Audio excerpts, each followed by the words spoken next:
A very happy new year!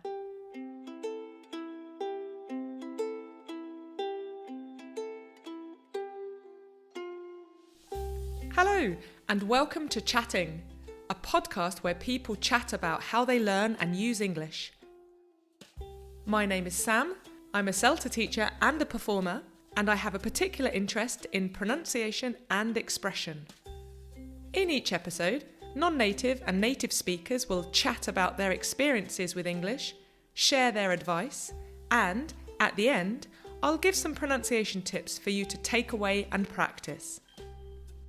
So, ready? Let's get chatting.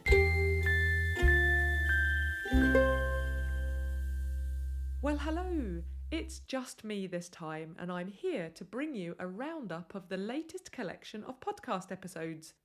Chatting episodes 25 to 35 were all recorded and released, or dropped, I think, in 2022. And we covered a range of topics from how the brain works when we're learning a language, to what tea to drink at certain times of the day, to how to play disc golf. There were so many things I learned more about, and so many things I had no idea about. I hope you found the interviews as interesting as I did. And, just like all my previous podcast interviews, each person had their own perspective on either learning a language or self-improvement. So let's listen again to what they had to say. First, let's have some general language learning and self-improvement advice from Anton, Aurora, Tamara, Valeria, and Victor. I think it's first of all you have to be comfortable with where you are first, but it is very important to read and also to practice, because as you know, as the saying says, practice makes perfect. Mm-hmm. It is really important to use it, even though you might not know at first. It's the lack of confidence or sometimes the fear that, I might say it wrong. But it is very important to practice, always practice, I think. I think one big thing that I would say, don't be afraid to make mistakes, because that is how, first of all, that's how you learn. And also, it's only by communicating, your brain has to put together all these different things for you to really be able to become more fluent in that language. So speak and speak and speak, and it doesn't matter if there are mistakes. You will learn from them. Well, really obvious, but just try to use it. Even if it's scary, even if there is a language barrier. The only way to conquer it is just to start to use it. Maybe start to speak with yourself in front of the mirror. Never mind, just to start. Yeah.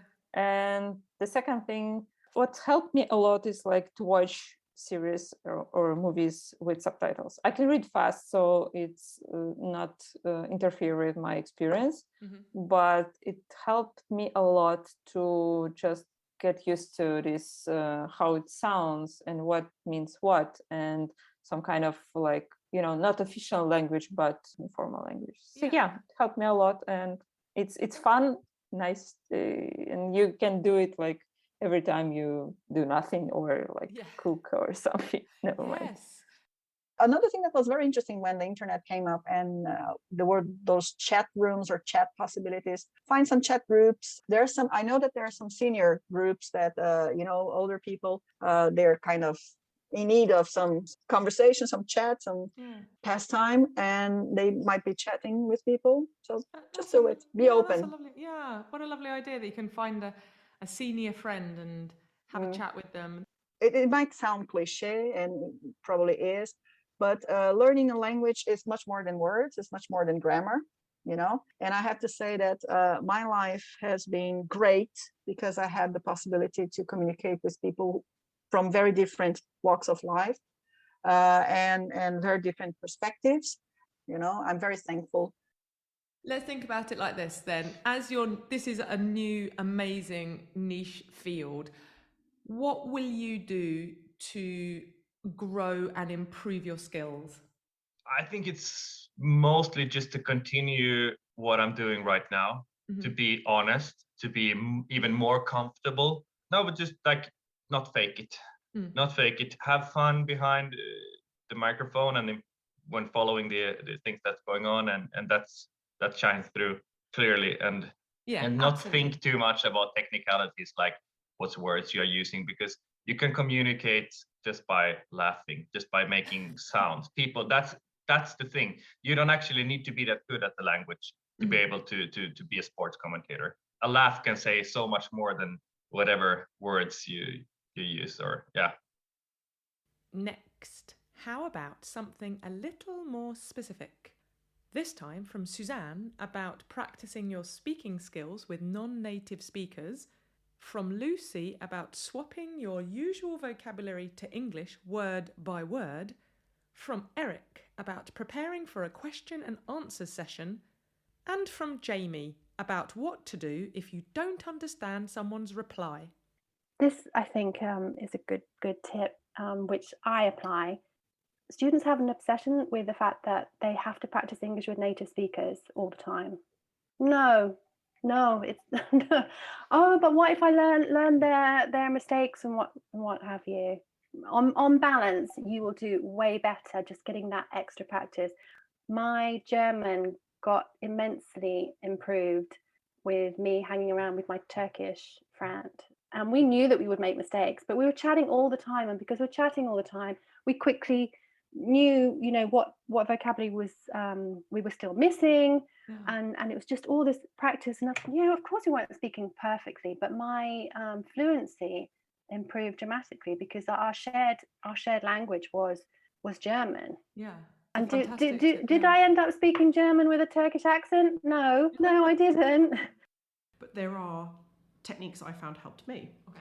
And one of them is talk about household items a lot, so that when you need to refer to something in the home, you can start building sentences in the other language with the aid of someone else, but also exclude your home language. Okay. So a bit like a total immersion, but what I used to do was only exclude one word a day. If I was feeling very confident, 3 words a day. You're never going to forget your home language. You don't need to make a mental note of it and use it to remember it anymore. Not now that you're an adult. No. So you can just get rid of it. You just park it and bring in a new word or 3 words every day, because I find that's very digestible. Okay. And I find habit seems to reinforce, and that's one thing that we know from looking at the brain. If you build a habit, if you keep doing it, even when it feels impossible, do it badly. By all means, make a mess of it, but keep doing it.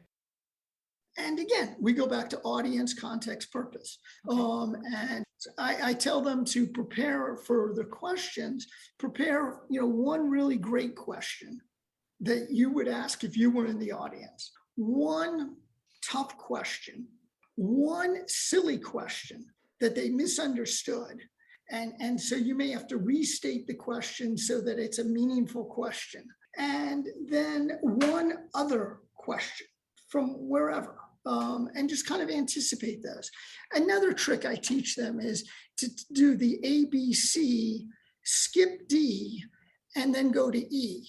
Okay. And somebody smart in the audience will say, what about D? And ask that question. You skipped over, or you didn't, and then you have the slide already prepared.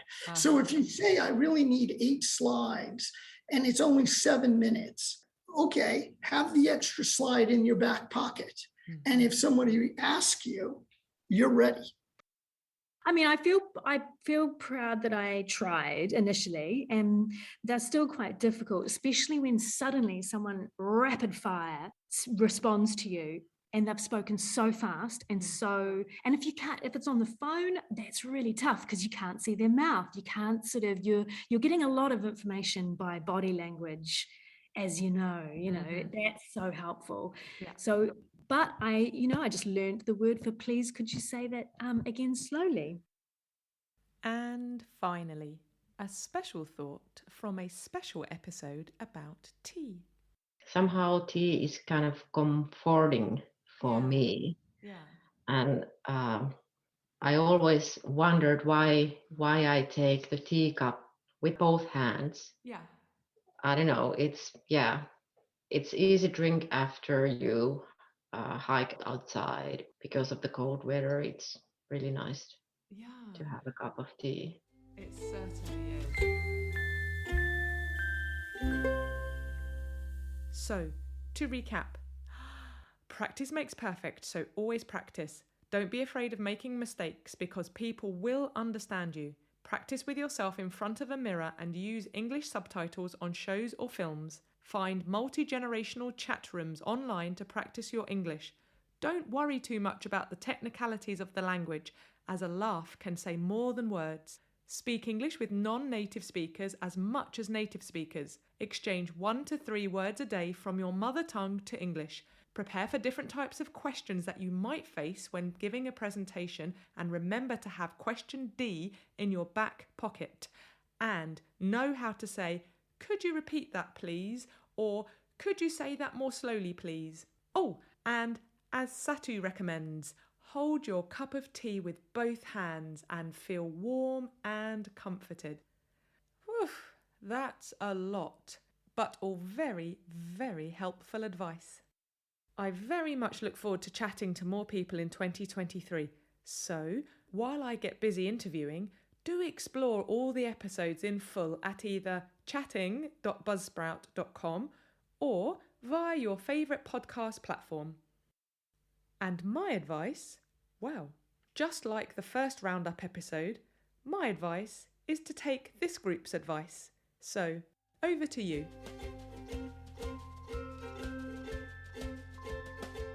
So, there we are. The transcript of this episode is available to read on the podcast's webpage, so take a look. Join me again soon for more pronunciation and grammar tips, more advice, and most importantly, more chatting. My thanks again to everyone in 2022, and for her music, my thanks as ever to the wonderful Mara Carlisle. Bye for now.